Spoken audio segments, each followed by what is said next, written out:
Bismillahirrahmanirrahim. Assalamualaikum warahmatullahi wabarakatuh.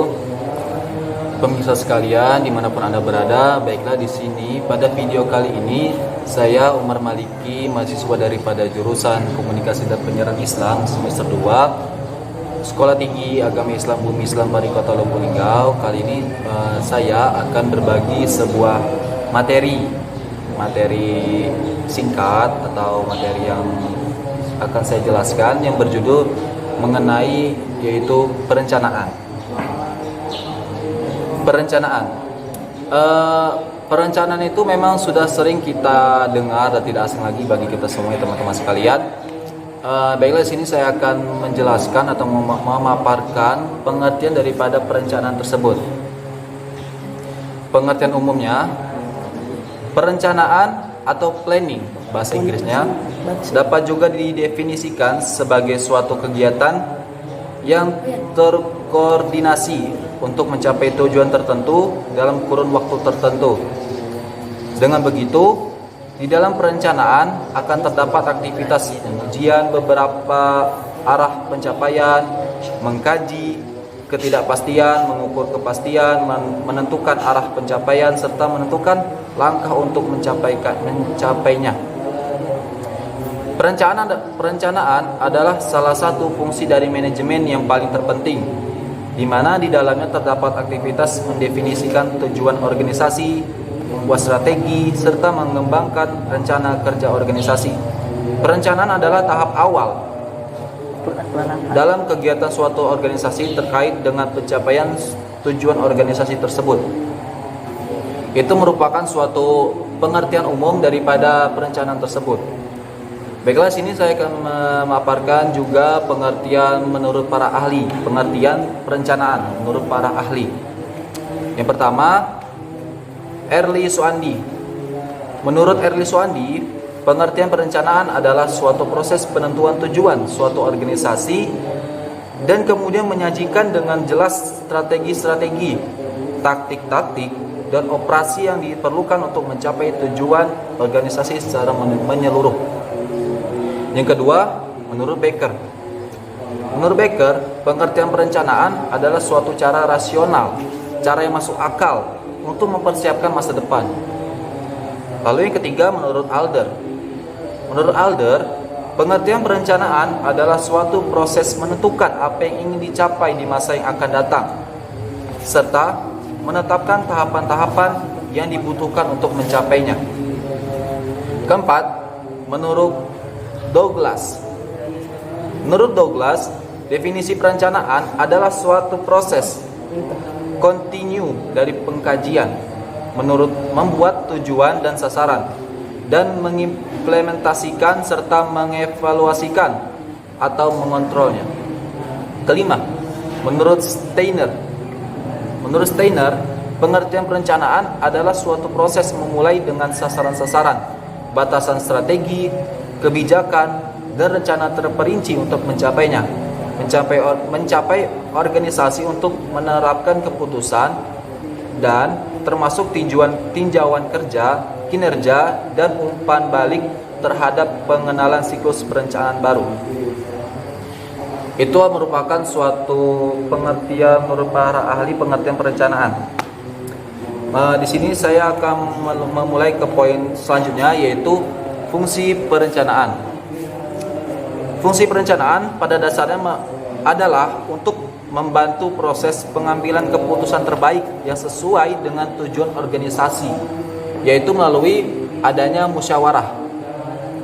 Pada pelaksanaannya, proses perencanaan yang dilakukan seorang manajer harus menjawab pertanyaan 5W dan 1H, yakni pertama, W pertama, yaitu what, apa tujuan yang ingin dicapai organisasi.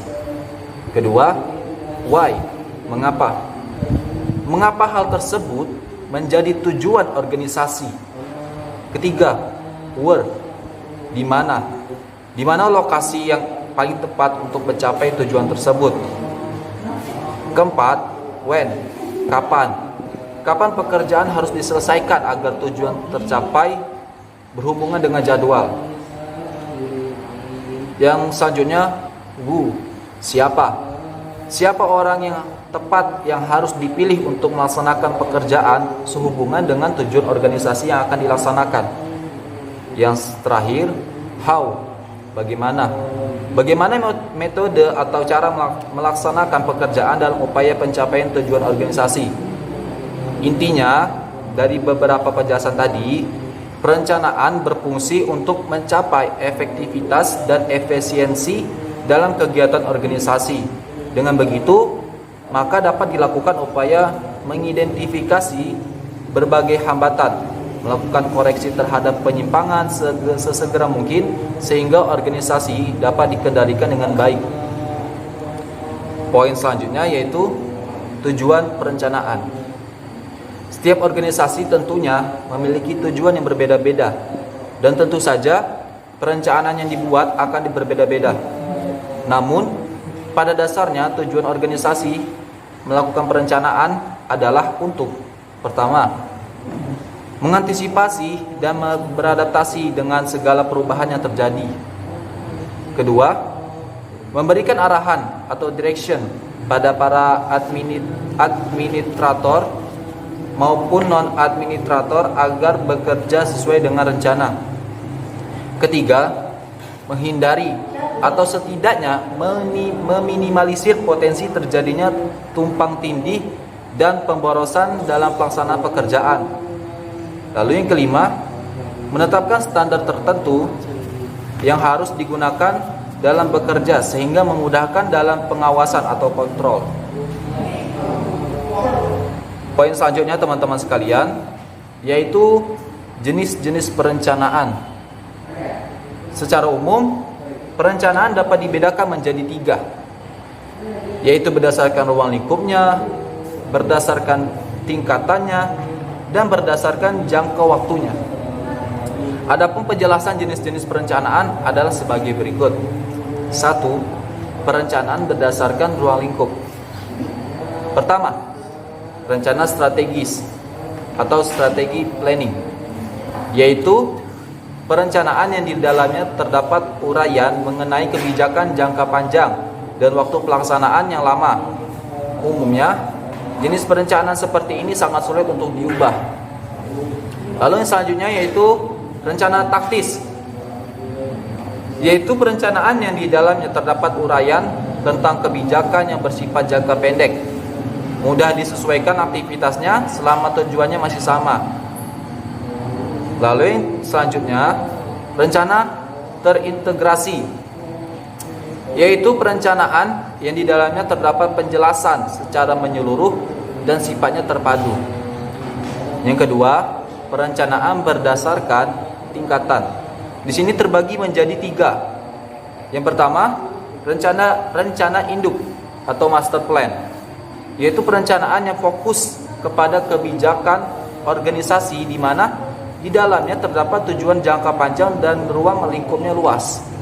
Yang kedua, rencana operasional, yaitu perencanaan yang fokus kepada pedoman atau petunjuk pelaksanaan program-program organisasi. Yang ketiga, rencana harian, yaitu perencanaan yang di dalamnya terdapat aktivitas harian yang bersifat rutin.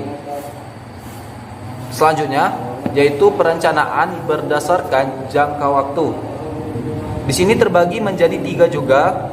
Yang pertama, rencana jangka panjang, yaitu perencanaan yang dibuat dan berlaku untuk jangka waktu 10 sampai 25 tahun. Lalu yang kedua, rencana jangka menengah atau medium range planning, yaitu perencanaan yang dibuat dan berlaku untuk jangka waktu dari 5 sampai 7 tahun. Yang ketiga, rencana jangka pendek, yaitu perencanaan yang dibuat dan hanya berlaku selama kurang lebih 1 tahun. Baiklah teman-teman sekalian, mungkin hanya itu saja yang dapat saya sampaikan pada kesempatan kali ini. Pada video kali ini saya akan menjelaskan sekali lagi kesimpulan daripada inti pengertian dari perencanaan itu. Perencanaan adalah suatu kegiatan yang bersifat terkoordinasi,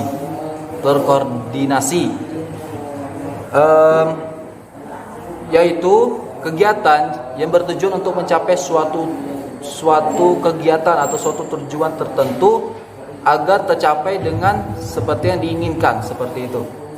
Dan perencanaan ini dilakukan tidak hanya sendirian, melainkan oleh 2 orang atau lebih dari itu.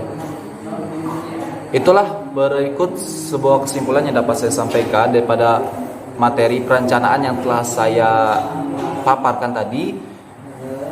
Maaf apabila terdapat beberapa kesalahan atau kekurangan.